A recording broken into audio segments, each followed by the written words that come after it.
ఇప్పుడు మనందరం ఎదురు చూస్తున్న మన పెమ్మసాని చంద్రశేఖర్ గారు కాబోయే గుంటూరు ఎంపీ మాట్లాడతారు. యువత కదిలితే ప్రభుత్వాలు మారతాయి. అదే యువత రగిలితే ప్రభుత్వాలు కుప్పకూలుతాయి. అలాంటి యువత ఉన్నటువంటి దేశం ఏదయ్యా అంటే ఈ రోజున మన ఇండియా. ప్రపంచం అంతా కూడా రాబోయే తరం భారతదేశాన్ని అని గొప్పగా చెప్పుకుంటున్నారు అంటే అది కేవలం మీ లాంటి వారి గురించి మాత్రమే అందరూ గుర్తు చేసుకోవాలి.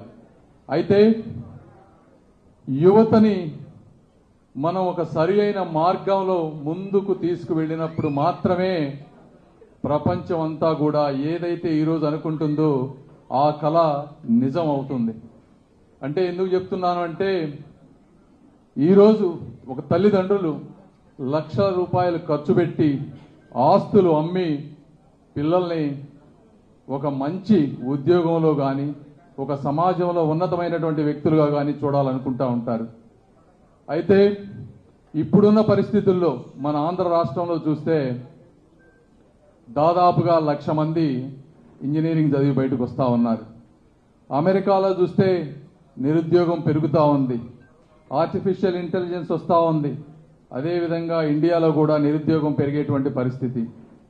ఇలాంటి పరిస్థితుల్లో యువత కానీ వారి తల్లిదండ్రులు కానీ ఒక నిరుత్సాహం గురి కాకుండా ఒక ముందు చూపుతోటి మనం ఏ విధంగా ఈ ప్రాంతాన్ని డెవలప్ చేసుకోవాలనేది కనుక లేకపోతే వచ్చే 5-10 సంవత్సరాలు చాలా తీవ్రమైన ఇబ్బందులు ఉంటాయని మీ అందరికీ తెలియజేసుకుంటా ఉన్నాను. ఎందుకంటే రాబోయే టెక్నాలజీ ఇంప్రూవ్మెంట్స్ చేతుల్లో సమాజం అతి తక్కువ మంది సమాజంలో ఉన్నటువంటి సంపద అతి తక్కువ మంది చేతుల్లోకి వెళ్ళిపోతా ఉంది.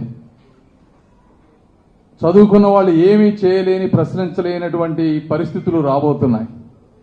కాబట్టి అవన్నిటినీ మేము అర్థం చేసుకున్నటువంటి వ్యక్తులం. ఈరోజు మేము అన్నీ చూసాం. మేము కూడా కింద స్థాయి నుంచి పైకి వెళ్ళాం. ఎక్కడెక్కడో ఎన్నో ఉద్యోగాలు కల్పించినటువంటి వ్యక్తులం.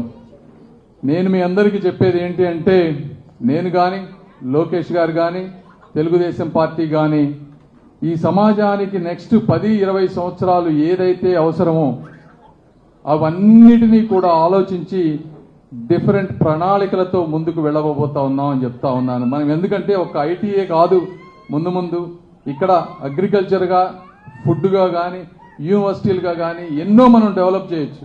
ఎందుకంటే మీరు చూస్తూ ఉంటే నారా చంద్రబాబు నాయుడు గారు 5 సంవత్సరాలు ఇక్కడ ఉంటే 3 అద్భుతమైన యూనివర్సిటీలు తీసుకొచ్చారు.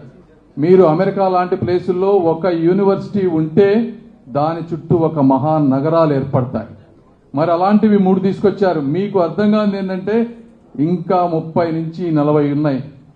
40 యూనివర్సిటీలకు కానీ రీసెర్చ్ ఇన్స్టిట్యూట్లకు కానీ పర్మిషన్లు ఇచ్చారు. అయితే జగన్మోహన్ రెడ్డి గారు వచ్చిన తర్వాత వీటినన్నిటినీ క్యాన్సిల్ చేశారు. అవి చాలా మందికి తెలియవు కూడా. అంటే ఒక బసవతారకం క్యాన్సర్ ఇన్స్టిట్యూట్ హైదరాబాద్లో ఈ రోజున అతి తక్కువ డబ్బుతో అందరికీ క్యాన్సర్ చికిత్స చేస్తూ ఉంది. మరి అక్కడి స్థలం కేటాయిస్తే దాన్ని క్యాన్సిల్ చేశారు. ఇండో యూకే యూనివర్సిటీ పెట్టుబడులు పెట్టబోతా ఉంది. 50 ఎకరాల స్థలం కేటాయిస్తే దాన్ని క్యాన్సిల్ చేశారు. నేషనల్ ఇన్స్టిట్యూట్ ఆఫ్ డిజైన్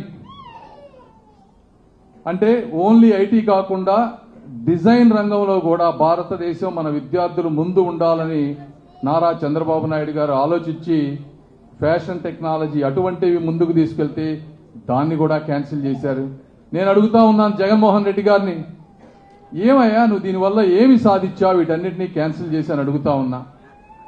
అవి ఈరోజు వచ్చుంటే డైరెక్ట్గా కానీ ఇండైరెక్ట్గా కానీ ఎంత ఎంప్లాయ్మెంట్ వచ్చేది అని అడుగుతా ఉన్నా. జగన్మోహన్ రెడ్డి గారు కానీ వారి ప్రభుత్వంలో ఉన్నటువంటి మంత్రులు కానీ ఏ ఒక్క రోజైనా ఇంటి నుంచి బయటకు వెళ్ళి ఒక యూనివర్సిటీ అధిపతులతో కానీ ఒక కంపెనీ వాళ్ళతో కానీ మాట్లాడి సరే పోని ఈ ప్రాంతం నీకు నచ్చలేదు, వేరే ప్రాంతంలో ఎక్కడన్నా తెచ్చావా, ఆ ప్రాంత వాసుల కన్నా నీ వల్ల న్యాయం జరిగిందా, మరి ఎందుకు ఇంట్లో కూర్చొని కేవలం సంక్షేమ పథకాలని ఒకే ఒక్క దానితోటి డబ్బులు వేస్తా పోతే ఈ యువతంతా ఏమి చేయాలి ముందు ముందు అని అడుగుతా ఉన్నాను. కాబట్టి మీరు చాలా చైతన్యవంతులు, మీరందరూ ఆలోచించండి. మీరు గనక నిన్న చంద్రబాబు నాయుడు గారు చెప్తా ఉన్నారు, మనం సమాజంలో ఇట్లా వెళ్తా ఉంటే యువత బయటకు వచ్చి చూశారు అంటే ప్రభుత్వాలు మారిపోయినట్టే అని.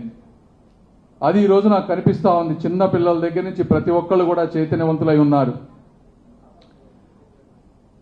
మీరు ఎలాంటి గెలుపు మాకు తీసుకురావాలంటే మళ్ళీ జగన్మోహన్ రెడ్డి గారు ఈ ప్రాంతంలో సమీప భవిష్యత్తులో గెలవలేని విధంగా మీరు మాకు తీసుకురావాలి. ఎందుకంటే మేము ఈరోజు వెళ్ళి అడగాలి అంటే 5 సంవత్సరాల తర్వాత మళ్ళీ పొరపాటున వాళ్ళు ఏదన్నా వచ్చే అవకాశం ఉంటే మాత్రం కంపెనీలు తీసుకురావాలన్నా కూడా చాలా కష్టం అవుతుంది మాకు.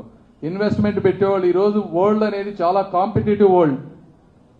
ఇండియా కాకపోతే ఇంకో దేశం, ఇండియాలో ఈ స్టేట్ కాకపోతే పక్క స్టేట్, ఎంతో ఇన్సెంటివ్స్ ఇచ్చి తీసుకునేటువంటి పరిస్థితి.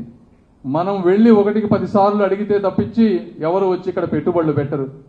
కాబట్టి వాళ్ళకి ఒక పూర్తి భరోసా 10-15 సంవత్సరాలు ఉండే విధంగా అలాంటి తీర్పు మీరు ఇవ్వండి.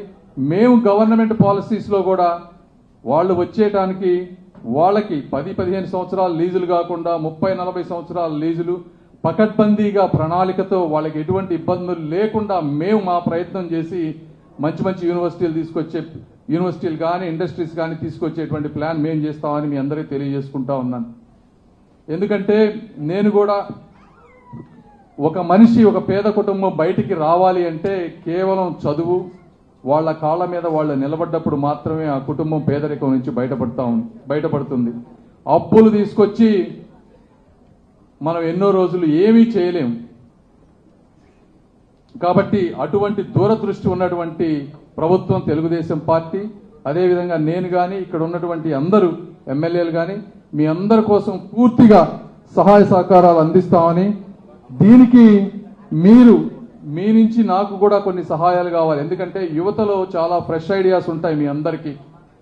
మీరు కూడా మాకు ఒక ఫీడ్బ్యాక్ ఇవ్వండి. మేము ఎలక్షన్స్ అయిపోయిన వెంటనే ఒక వెబ్సైట్ పెడతాం. మీ స్మార్ట్ ఫోన్ నుంచి మీరు మమ్మల్ని రీచ్ అవ్వవచ్చు. ఏ సలహాలు ఇవ్వాలన్నా కూడా మీ ఫ్రెష్ ఐడియాస్ కూడా తీసుకొని సమాజంలో ఒక మార్పు తీసుకొచ్చే విధంగా, అంటే కేవలం మేము వచ్చిన తర్వాత మేము చేస్తామని కాకుండా మీరు ఈ సమాజంలో ఇప్పటి వరకు ఎన్నో ఉన్నాయి. ఎన్నో అంటే రాజకీయంగా మీరు ముందుకు రావాలంటే ఏం చేయాలి? ఈరోజు చూస్తే యువతలో రాజకీయ నాయకులంటే ఒక రకమైనటువంటి వ్యతిరేక నెగిటివ్ టోన్ ఉంది. అంటే రాజకీయాలంటే డబ్బుతో కూడుకున్నాయి, ఏదో ఒకటి తప్పులు చేయాలనే విధంగా ఉన్నాయి. మీరు నిరుత్సాహపడవద్దు. ఎందుకంటే డబ్బు రాజకీయాలు పోవాలంటే మీలాంటి వాళ్ళు కథం దొక్కాలి. అప్పుడే మీలాంటి వాళ్ళు రాజకీయాల్లోకి రాగలుగుతారు. ఇప్పుడు సాయి ఉన్నాడు, తను ఎంతో కష్టపడతా ఉన్నాడు, చూస్తా ఉన్నాం, మంచివాడు. కానీ అలాంటి వాళ్ళు రాజకీయాల్లో పోటీ చేయాలంటే ఈరోజు ఎంత కష్టం అంటే అంత కష్టం. ఈరోజు సమాజం ఎందుకు అవుతోంది అనేది మీరు అందరూ ఆలోచించాలి. మీరు మా ప్లాట్ఫామ్లోకి రండి. ఈ పార్లమెంటు సెగ్మెంట్లో ఉన్న సమస్యలే కాకుండా దేశంలో ఉన్నటువంటి సమస్యలు, అవినీతిపై పోరాటం, ఈరోజు చూస్తే జ్యుడిషియరీ అంతా చాలా విపరీతమైన కరప్ట్ అయిపోయింది. ఇలాంటివి మార్చాలి అంటే మీరందరూ మాతో కలిసి పనిచేయాలి. దానికి నా వంతుగా నేను వచ్చిన 5 సంవత్సరాల గురించి కాదు, 30 సంవత్సరాలు ఒక సుదీర్ఘమైనటువంటి ప్రణాళికతో నేను ఇక్కడికి వచ్చాను. నేనేదో ఎంపీ అయిపోయి సౌండ్ వచ్చే కారుల్లో తిరగడానికి రాలేదు. ఒక బలమైన ఆశయంతో, విజన్తో భారతదేశ గమ్యాన్ని మార్చే విధంగా నేను పోరాటం చేస్తానని, దానికి మీ అందరి సహకారం నాకు కావాలని